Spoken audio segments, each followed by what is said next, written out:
So let us discuss. That's a good jumping off point. So the question, how do you explain Aaron Rodgers' performance or lack thereof for Pittsburgh in the second half? So I've got Tommy Hilfiger, eyewash, and tiki bar. And we will combine all of these things together, and we are going to make an outstanding rice cake, which is about what the Steelers were in the second half, a rice cake, which, of course, as you know, is disgusting. Rice cakes. Who wants to eat that crap? So, so much for the Aaron Rodgers payback, revenge game, and all that stuff, which he tried to downplay, but my God. And Rodgers was a big part of it. The defense was embarrassed, and we'll get to that here in a minute. Even if the Packers had not gotten the benefit of being able to bait the Steeler players because they're undisciplined into excessive penalties, even if that had not been the case, the way the Steelers tackled, it would not have mattered. But we're starting out with Aaron Rodgers here. So Aaron Rodgers, who was okay. I wouldn't say he was great in the first half. He was okay in the first half. You watch the game, forget the stats, just watch the game.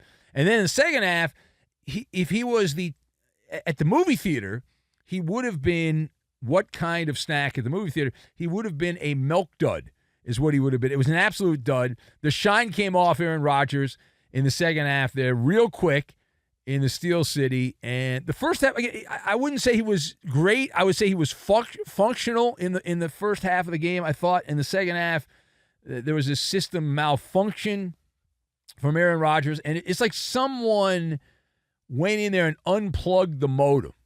It's like the modem got unplugged and he couldn't get connected. He couldn't get online. Like everything was kind of messed up there. It's like, what's up with that?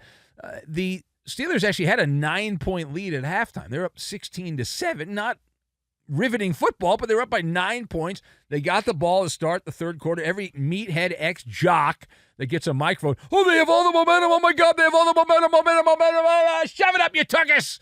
They had all the momentum. All the momentum. The Pittsburgh Steelers had all the momentum. Then they had to play the game. And they rode the vomit comet in the second half. Momentum, my ass. Outscored 28-9. It should have been worse than that. In fact, in many ways, it was worse than that. It was really 28-3 in the second half. There was a late touchdown there. But that is not just a leak. Okay, that is a full-on pipe burst in the basement is what that is, what happened in the second half of this game. And so they got that late touchdown. The garbage time touchdown was a little bit of a spritz, a little spritz. That was some Tommy Hilfiger cologne there, right on top of a clogged toilet, which was the Steelers in the second half, and they just put a little spritz of Tommy Hilfiger cologne on there, right on top of the toilet was clogged up. Rodgers in the second half, if you take away the charity score, Packers were playing the would just prevent type defense situation. They had a 2-score lead. 2 scores and 2 2-point conversions. And so then Pittsburgh goes down the field. They drive down with Rodgers, and they score a touchdown with a couple minutes to go in the game. You take that away because it's really a cheap garbage time score. The rest of the second half, Rodgers averaged less than 5 yards per pass in the second half. Basically handing it off sideways was the way you would describe the Pittsburgh Steelers offense there. And people will point out that the overall numbers for Rodgers are not terrible. In fact, some would say they're even good if you just go by the pure stats. Aaron Rodgers' overall passer rating, even after this game on Sunday night, where he was not very good in the second half, Rodgers still has a higher passer rating at this point. We're at week 8 of the season. Now the Packers and Steelers, next time they play, will be week 9. So Josh Allen and Patrick Mahomes do not have as good a quarterback rating as Aaron Rodgers. If I had said in the offseason, if I said back in July, all right, or whenever Rodgers signed, maybe like August, whenever you finally sign, so all right, we're going to be sitting on the NFL schedule week 9, going into past the midway point, right? It's 17 games, so 8.5 weeks is the midway point of the NFL season. So we're going to go in there, and Rodgers is going to have a higher passer rating than Mahomes and Josh Allen. All right, you say, okay, all right, we got something here. All right, the Steelers are going to be great. Watch out. And, yeah. Well, and this is, again, for those people that dry hump stats, and stats tell you what has happened, not what's going to happen. But they also tell you a cloudy version of events that took place, a foggy version of events that took place. For example, it's like would you rather read sheet music because you love music. You want to read the sheet music rather than hear the song. I would rather hear the song. The stats are the sheet music, right? That's the musical notes on there, but you really would rather hear the song rather than just read it. You get the whole vibe and all that. You watch the game, the mood.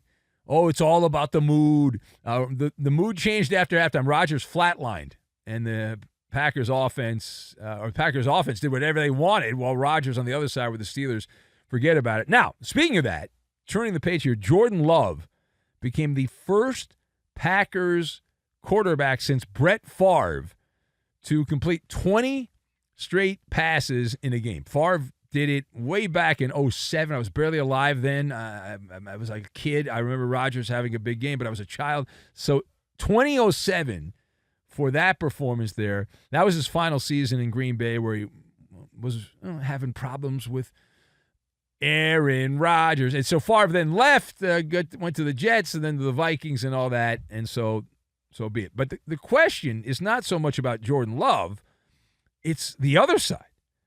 What on God's green earth was that by Mike Tomlin's Pittsburgh Steelers defense?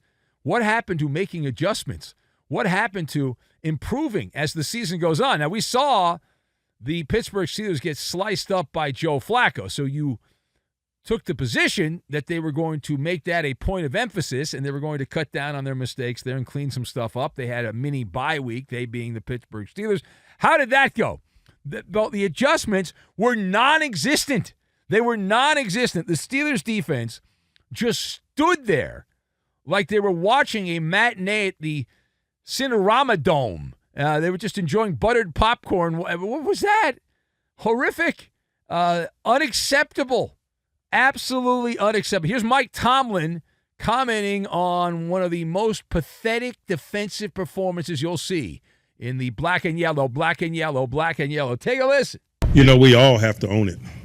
Certainly you start with the schematics, man, because, that's the leadership component of it. And certainly we'll be looking at everything that we're doing, man, because some of these problems are somewhat repetitive and we're not getting better fast enough. Mike, I'm not going to talk too much tonight. We'll take a look at it. As I mentioned, they made some significant plays on possession down ball.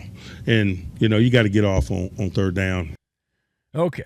Got it. So very important to get off, according to Mike Tomlin. So, all right. So anyway, it's like they went to the Cinerama Dome, as I said. There, they had the buttered popcorn there, and oh my God! Now maybe it was just my TV. Sometimes my TV sees things that other TVs don't see. I have no idea. But I saw the Steelers playing I call it the cover M defense, as in the cover matador. Ole, ole, ole, ole. Yeah. If you want missed tackles, check. The Steelers are really good at missed tackles. Really good. If you want arm tackles, they got those too. A lot of arm tackles. You want poor pursuit angles where they come at the wrong direction. You know how you're supposed to cut down the path? They don't do that. Never see that. It's essentially a video on how not to play defense in the NFL, what the Steelers are doing on a weekly basis. There's a lot of people on that defense, in the secondary in particular, that are making business decisions, if you know what I'm saying here.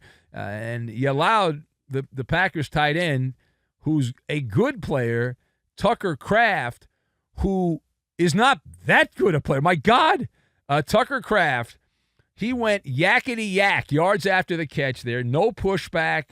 And what I've noticed, and the kicker on this is that they're the most expensive defense, they being the Pittsburgh Steelers, in the entire NFL. They spend more money on defense than anyone else. They're giving up now 30-plus points most games. They played 7 games. Four of the 7, they've allowed 30 or more points per game. That's the Pittsburgh Steelers at this particular point. And the one game where they looked okay against Drake May and the Patriots, that was more of a byproduct because the Patriots, I think, they had 5 turnovers in that game. That was the Ramondre Stevenson fumble game there. But it's not bad luck. It's like I look at the series. We've seen them now in island games, the last couple of games against the Bengals and against the Green Bay Packers, and it's just systemic rot is what it is. I mean, they're not anywhere close to being good. Now, I made the mistake when I was handicapping the game. I was like, all right, Mike Thomas is going to go in there, go into the workshop and figure some things out. It doesn't look like they figured anything out at all.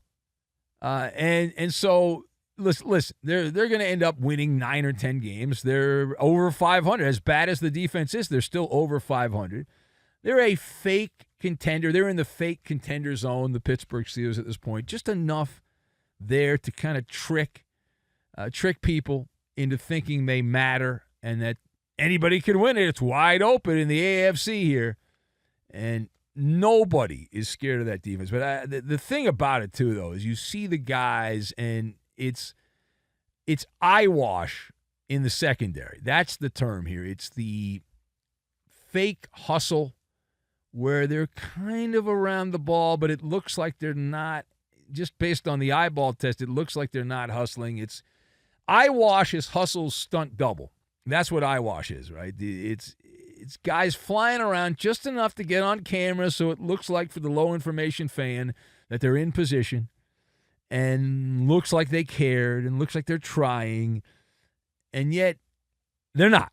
This is just ridiculous. So that's where we are on that.